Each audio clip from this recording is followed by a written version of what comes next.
नमस्कार सभी को। इस वीडियो लेक्चर में हम लोग क्लास 7th सिविक्स के कुछ इंपॉर्टेंट मल्टीपल चॉइस क्वेश्चंस को देखेंगे। बहुत इंपॉर्टेंट चैप्टर है, ठीक है। ये चैप्टर जो है ये इतना इंपॉर्टेंट है कि बच्चे देखेंगे तो इसका चैप्टर का नाम देखेंगे शर्ट इन दी मार्केट, तो बड़ा अजीब सा नाम लग रहा है, लेकिन ये चैप्टर बहुत ज़्यादा इंपॉर्टेंट है। तो देखते हैं, बहुत सारे क्वेश्चंस तो नहीं मिल पाएंगे, छोटे ही क्वेश्चंस थे, चैप्टर भी इसमें छोटा ही था। तो जितने क्वेश्चन मिल पाए हैं इंपॉर्टेंट, उसको हम लोग देखते हैं और यहाँ पर डिस्कस करते हैं, और इन क्वेश्चन से आपका पूरा चैप्टर आपको समझ में आ जाएगा कि ये किस थीम पे रिलेटेड है, क्या कहना चाह रहा है इस चैप्टर में, वो सब चीज़ें यहाँ पर आपको क्लियर हो जाएंगी। तो जैसे पहले क्वेश्चन में देखिए क्या कहा गया, a factory where seeds are remove from the cotton balls. तो आपको बताना है ऐसी जो फैक्ट्री होती है जहां पर क्या होता है, जो कॉटन बॉल्स होती है।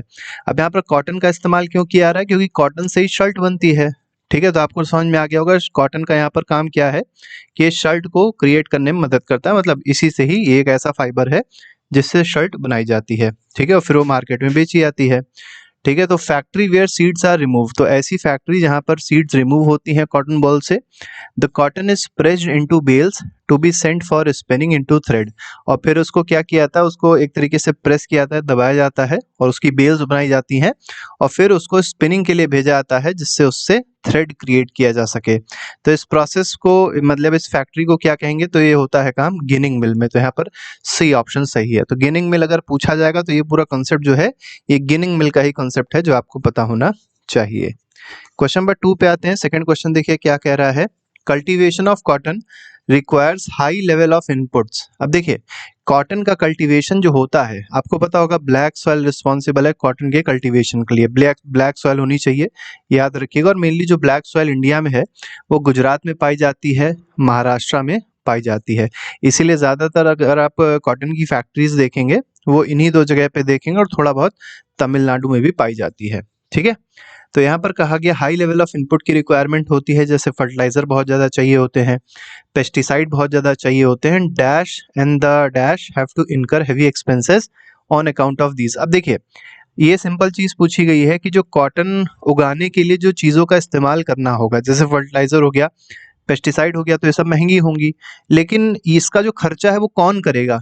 क्या वो इंडस्ट्रियलिस्ट करते हैं, या एक्सपोर्टर करते हैं, या फार्मर्स करते हैं? तो देखिए बोने का काम या खेती करने का काम कौन कर रहा है?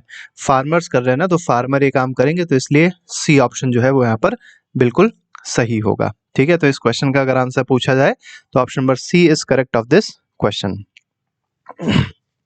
ठीक है।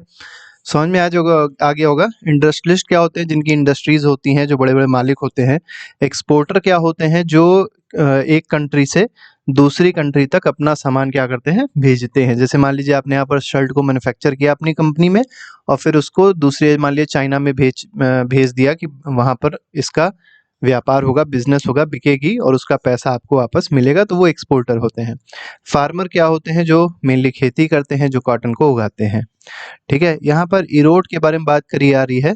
इरोड बाई वीकली मतलब ये हुआ कि एक वीक में 2 दिन ये बाजार लगती है इरोड में, ठीक है। क्लॉथ मार्केट है इन डैश, तो आपको स्टेट बताना है कि इरोड कहाँ पर है। Is one of the largest cloth market in the world. तो अगर वर्ल्ड में देखा जाए तो विश्व में सबसे एक तरीके से मतलब बड़ी मार्केटों में सबसे बड़ी मार्केट ये है एक इरोड मार्केट। ये कहाँ पर है, तो ये तमिलनाडु में है, ठीक है। कॉटन से ही रिलेटेड ये भी है। नेक्स्ट पे आते हैं। फोर्थ क्वेश्चन में कहा गया person who sells goods abroad. तो अभी हमने आपको बताया था एक्सपोर्टर क्या होता है, वही देखिए क्वेश्चन पूछा भी गया है कि एक ऐसा पर्सन जो अपने गुड्स को अब्रॉड मतलब बाहर जब बेचता है उसको क्या कहते हैं, तो उसको एक्सपोर्टर कहते हैं, ठीक है। और कोई चीज़ अगर दूसरी कंट्री से हम लोग की कंट्री में आती है तो उसको इम्पोर्ट कहते हैं, याद रखिएगा। तो अगर मान लीजिए कोई ऐसा पर्सन है, जैसे मान लीजिए चाइना में कोई चीज़ हो रही है बहुत अच्छी, मान लीजिए मोबाइल हो रहा है चाइना में, ठीक है। जैसे मान लीजिए ओप्पो का मोबाइल है, चाइना में हो रहा है, तो यहाँ पर मान लीजिए कोई एक पर्सन है जो क्या करता है, चाइना से सामान मंगवाता है और भारत में उसको लाके बेचता है, मतलब भारत में ही रह के वो क्या करता है, बेचता है। तो इसको क्या कहा जाएगा, इस पर्सन को कहा जाएगा इम्पोर्टर कहा जाएगा, ठीक है। तो याद रखिएगा इस चीज़ को, बहुत इंपॉर्टेंट है, ठीक है। इसके बाद आते हैं फिफ्थ क्वेश्चन में कहा गया weavers are paid very little by merchant under the putting out system. बिल्कुल सही बात है। इनको बिल्कुल एक तरीके से वीवर जो होते हैं बिल्कुल अलग रखा जाता है। इनका काम बहुत ज़्यादा होता है, लेकिन इनको जो तनख्वाह दी जाती है, जो सैलरी दी जाती है, वो इतनी भी नहीं होती है कि वो अपना पेट भर सकें ठीक से। मतलब ये समझ के चलिए कि सारा जो प्रॉफिट होता है वो या तो मर्चेंट्स का होता है, बड़े बड़े मर्चेंट जो होते हैं उनका होता है, या एक्सपोर्टर का होता है। बेचारे जो वीवर्स फार्मर्स होते हैं इनकी जो कंडीशन होती है बहुत ही ज़्यादा पुअर होती है। और यही थीम है जो आप लोग को यहाँ पर समझाने की कोशिश करी गई है क्लास 7th में, कि बच्चे क्लास 7 से ही ये चीज़ समझ जाएं कि क्या होता है। मतलब एक तरीके से फार्मर्स की कंडीशन क्या होती है वो यहाँ पर बताने की कोशिश करी गई और उसका सोल्यूशन भी आगे दिया गया है। तो यहाँ पर ट्रू होगा, option number A is correct. ठीक है, नेक्स्ट पे आते हैं। 6th क्वेश्चन में कहा गया Tamil Nadu government runs a free school uniform programme. अब देखिए फ्री स्कूल, अगर आप सरकारी स्कूल देखे होंगे तो गवर्नमेंट स्कूल में होता क्या है कि बच्चों को जो यूनिफॉर्म मिलती है, ठीक है, उसका कोई पैसा नहीं लिया तो फ्री में मिलती है। यूनिफॉर्म हो गया, बुक्स हो गई, ये सब क्या होती हैं, फ्री में मिलती हैं। लेकिन तमिलनाडु की जो गवर्नमेंट है वहाँ पर एक काम अच्छा है। क्या उन लोग ने किया है कि जो क्लॉथ जो आएगा जिससे यूनिफॉर्म बनेगी, ठीक है, तो वो जो क्लॉथ वो लोग लेते हैं वो एक कहाँ से लेते हैं पूछा गया है। तो क्वेश्चन पहले देख लेते हैं। The government procures the cloth for this programme from the dash. तो कहाँ से लेते हैं, क्या फॉरेन कंट्रीज से लेंगे? तो फॉरेन कंट्रीज से लेते तो ना पढ़ाया जाता हम लोग को। बिग बिजनेस पर्सन से लेंगे तो ऐसा भी नहीं है। किससे लेते हैं? पावर लूम वीवर कोऑपरेटिव से लेते हैं। अब कोऑपरेटिव्स क्या होते हैं? तो एक ग्रुप होता है, ठीक है। जैसे मान लीजिए गांव में एक इंसान है तो वो बहुत ज़्यादा काम कुछ नहीं कर सकता, बहुत ज़्यादा प्रोडक्शन नहीं कर सकता, लेकिन मान लीजिए उसने ग्रुप बना लिया, ठीक है, मान लीजिए 12 लोगों का क्या बना लिया, ग्रुप बना लिया। अब ये जब इतने सारे लोग एक साथ में मिलकर काम करेंगे तो जाहिर सी बात है प्रोडक्शन भी ज़्यादा होगा, ठीक है। जो इन्वेस्टमेंट होगा वो भी ये सब मिलके थोड़ा थोड़ा भी करेंगे तो ज़्यादा इन्वेस्टमेंट हो जाएगा। तो इसी को क्या कहते हैं? कोऑपरेटिव कहते हैं, ठीक है। तो जो तमिलनाडु की गवर्नमेंट है वो इन्हीं कोऑपरेटिव से क्या करती है, वो क्लॉथ को लेती है, जिससे इन कोऑपरेटिव्स को फायदा होता है। और कहीं ना कहीं हम लोग की जो गवर्नमेंट है वो यही करती है कि इंक्लूसिव ग्रोथ दिखाना चाहती है। मतलब हर एक इंसान का ग्रोथ होना चाहिए, ये नहीं कि केवल बिजनेस क्लास ग्रो कर रहा है या इंडस्ट्रियलिस्ट ग्रो कर रहे हैं। वहाँ पर भारत में ऐसा है कि यहाँ पर इंक्लूजन बहुत ज़्यादा ज़रूरी है, मतलब हर एक इंसान का ग्रोथ होना बहुत ज़्यादा ज़रूरी है, ठीक है। तो तमिलनाडु की सरकार यही करती है।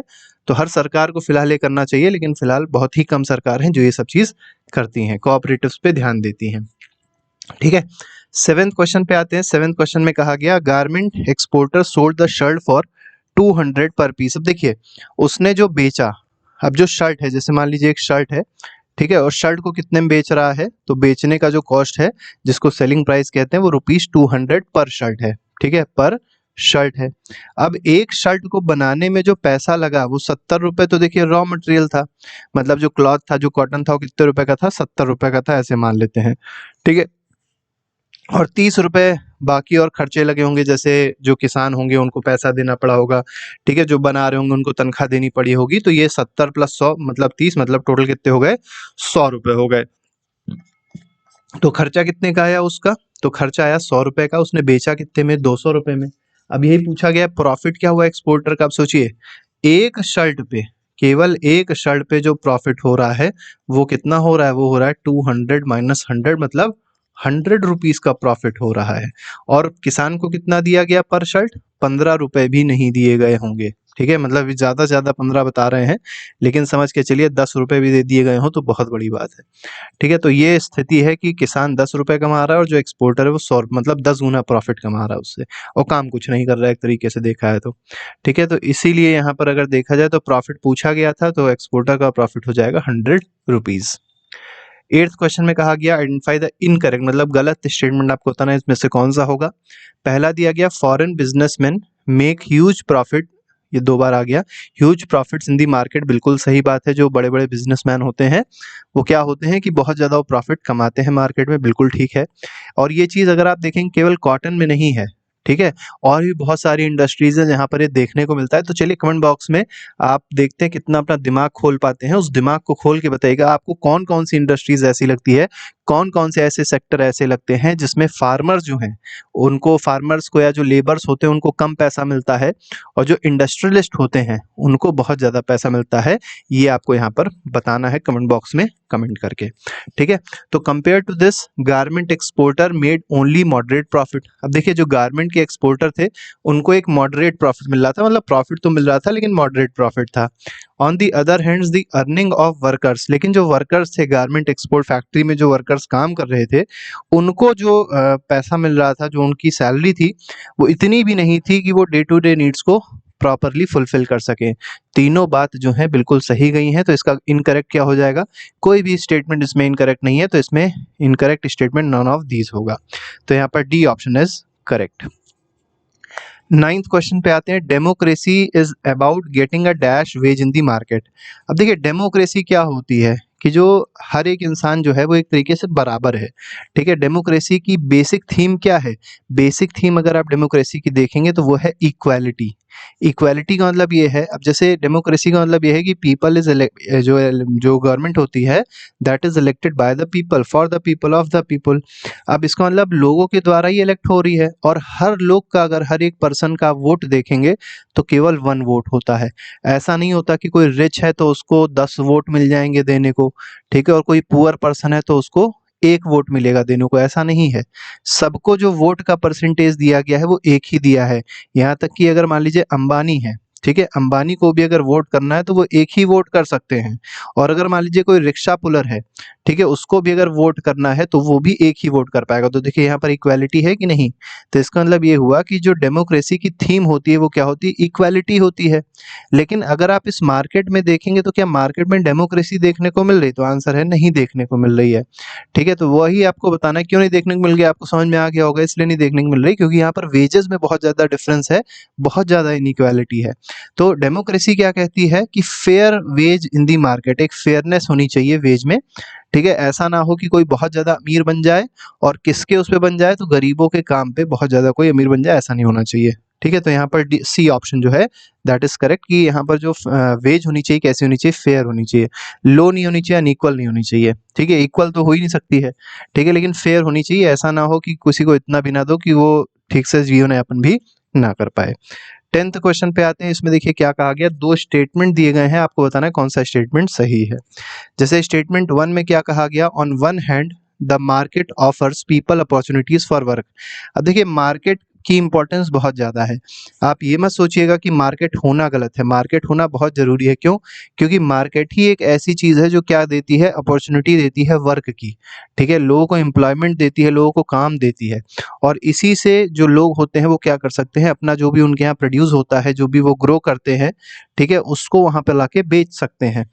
तो यहाँ पर स्टेटमेंट बिल्कुल सही है, स्टेटमेंट में बिल्कुल करेक्ट है, गलत नहीं बोला है। स्टेटमेंट 2 में क्या कहा गया, it could be farmer selling cotton और the weaver producing cloth, on the other hand it is usually the rich and powerful that gets maximum earning from the market. लेकिन यहाँ पर ये बात तो बिल्कुल सही थी कि एम्प्लॉयमेंट मिल रहा है, वर्क मिल रहा है, लेकिन यहाँ पर जो दूसरा स्टेटमेंट है ये भी बिल्कुल सही है। ये क्या कह रहा है? ये कह रहा है चाहे किसी भी तरीके का कोई भी प्रोडक्शन होगा, उसमें जो रिच होंगे, जो पावरफुल होंगे, उनको सबसे ज़्यादा अर्निंग होती है मार्केट से ही होती है। ठीक है, तो मार्केट का सबसे ज़्यादा प्रॉफिट किसको मिलता है? जो बड़े अमीर लोग होते हैं, इंडस्ट्रियलिस्ट होते हैं, उनको मिलता है। तो बात दोनों बिल्कुल सही है।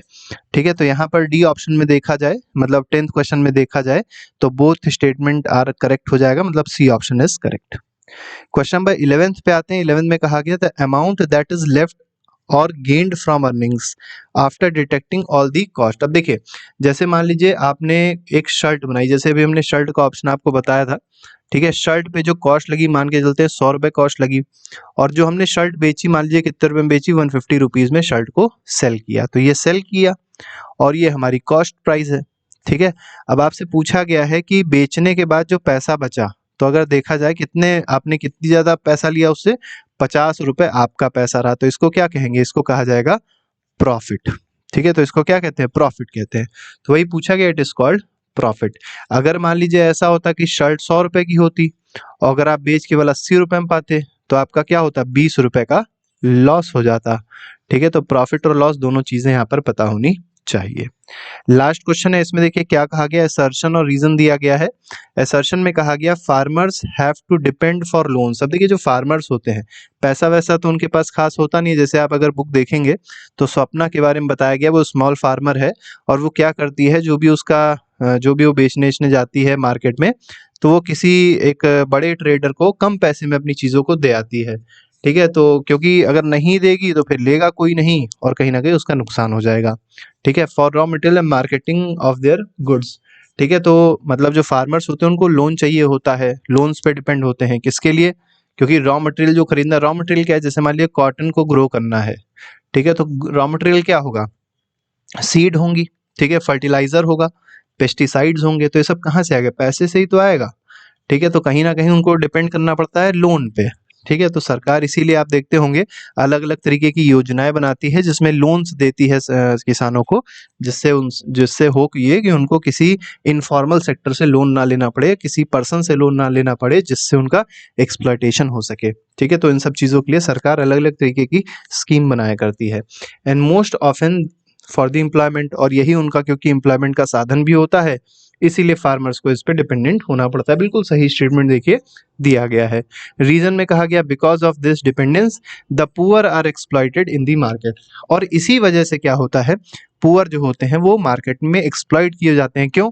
क्योंकि देखिए बहुत जागरूकता की कमी है, अवेयरनेस की कमी है लोगों में। सरकार स्कीम तो ले आती है लेकिन लोगों में अवेयरनेस ही नहीं होती कि स्कीम ऐसी कुछ है भी। तो वो क्या करते हैं, बैंक ना जाने की बजाय वो कुछ ऐसे बड़े लोगों के पास जाते हैं जिससे उनकी थोड़ी बहुत जान पहचान होती है और उनसे लोन ले लेते हैं। अब जब उनसे लोन ले लेते हैं तो क्या होता है, वो इंटरेस्ट बहुत ज़्यादा लेते हैं। अब जब लोन इंटरेस्ट नहीं दे पाते तो होता है कि खेत पे कब्जा हो जाएगा, कहीं कुछ हो जाएगा, तो वो सब चीज़ें होती हैं, तो एक्सप्लॉयटेशन फिर स्टार्ट हो जाता है। तो वही बात यहाँ पर कही गई है। तो रीज़न में अगर आप देखेंगे बिल्कुल सही स्टेटमेंट दिया है। There are ways to overcome these such as forming cooperatives. देखिए कोऑपरेटिव का फॉर्मेशन बहुत ज़्यादा जरूरी है। अगर कोऑपरेटिव्स होंगी तो भी हमने आपको बताया था ग्रुप होगा, तो अगर 12-13 लोग हैं, 10 लोग का ग्रुप है, तो थोड़ा थोड़ा भी इन्वेस्टमेंट करेंगे तो एक बड़ा इन्वेस्टमेंट हो जाएगा, आसानी से चीज़ें मैनेज हो जाती हैं, ठीक है। And ensuring that laws are followed strictly, और ये भी बहुत ज़्यादा ज़रूरी है कि जो लॉ मेकिंग अथॉरिटी है, ये जो लॉ एप्लीकेबल, जो लॉ अप्लाई करती हैं अथॉरिटी, उनको भी देखना चाहिए कि लॉज स्ट्रिक्टली फॉलो हो रहा है। और ये सब काम मेनली अगर आप देखेंगे यही सब काम किसका होता है, सिविल सर्वेंट का होता है, ठीक है। तो दोनों स्टेटमेंट बिल्कुल सही है, और जो इस रीजन में जो असर्शन का एक्सप्लेनेशन है वो रीजन में बिल्कुल दिया हुआ है। तो यहाँ पर असर्शन जो ए ऑप्शन है वो सही हो जाएगा कि assertion A and reason both are correct and R is the correct explanation of assertion. बिल्कुल सही स्टेटमेंट है, ठीक है। तो इस तरीके से हम लोग ने क्वेश्चंस को डिस्कस किया। इसके अलावा और भी जितने भी चैप्टर्स हैं क्लास 7th सिविक्स के, हिस्ट्री के, ज्योग्राफी के, या क्लास 8th 9th 10th या 11th के भी हम लोग ने बना दिए हैं एमसीक्यूज, उसको आप लोग देख सकते हैं और अपने चैप्टर को अच्छे से रिवाइज कर सकते हैं। तो अभी के लिए फिलहाल इतना ही। Thank you very much, goodbye, जय हिंद।